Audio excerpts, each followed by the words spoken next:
વડોદરાના ડભોઈમાં શ્રાવણ માસના પ્રારંભે નર્મદાના જળ સાથે ભવ્ય કાવડ યાત્રા પહોંચી। ચાંદોદથી નર્મદા નદીનું જળ ભરીને આ યાત્રા ડભોઈ આવી હતી, જ્યાં સિનોર ચોકડી ખાતે ધારાસભ્ય શૈલેષ મહેતાએ તેનું ભવ્ય સ્વાગત કર્યું। આ કાવડ યાત્રા ડભોઈના ઐતિહાસિક વાઘનાથ મહાદેવ, કુબેરેશ્વર અને પંચેશ્વર મહાદેવ મંદિરે પહોંચી હતી, જ્યાં શિવભક્તોએ જળાભિષેક કર્યો હતો।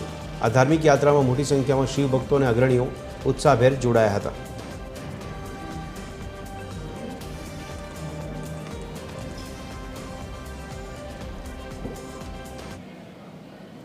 કાવડ યાત્રા નીકળે છે। આ કાવડ યાત્રીઓ અમાસની રાત્રે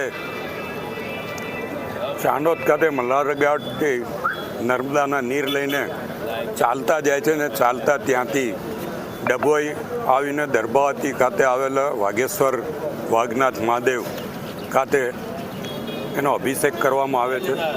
ત્યારે આજે કાવડ યાત્રીઓનું સિનોર ચોકડી ખાતે સ્વાગત કરવા માટે અમે અહીંયા આવ્યા છે। ગુજરાતભરમાં શ્રાવણ માસની શરૂઆત થઈ ગઈ છે, ત્યારે ગુજરાતના અનેક ખૂણાઓમાંથી કાવડ યાત્રાનો પણ પ્રારંભ થયો છે। ત્યારે ડભોઈના હરિહર આશ્રમમાંથી છેલ્લા 25 વર્ષથી આ કાવડ યાત્રાનું આયોજન કરવામાં આવે છે।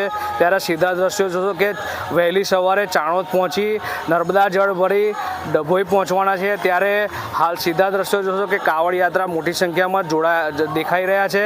ત્યારે આ સીધા જે કાવડ યાત્રાના આયોજક છે એમની સાથે સીધી વાત કરીશું કે આ ક્યાં જવાના છે, શું કરવાના છે।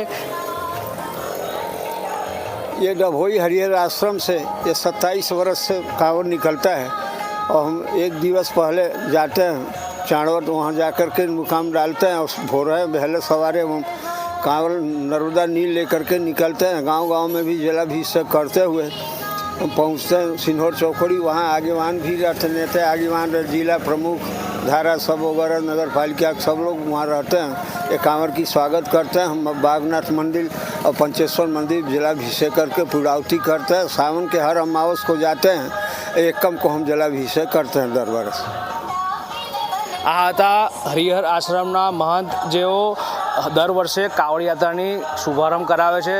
સાથે સાથે ડભોઈના ઐતિહાસિક પંચેશ્વર મહાદેવ, વાઘનાથ મહાદેવ જેવા મહાદેવના મંદિરે જળાભિષેક કરશે અને આખું ડભોઈ ભક્તિમય જોવા મળશે। વશિષ્ઠ ભટ્ટ, TV 30, ડભોઈ, વડોદરા।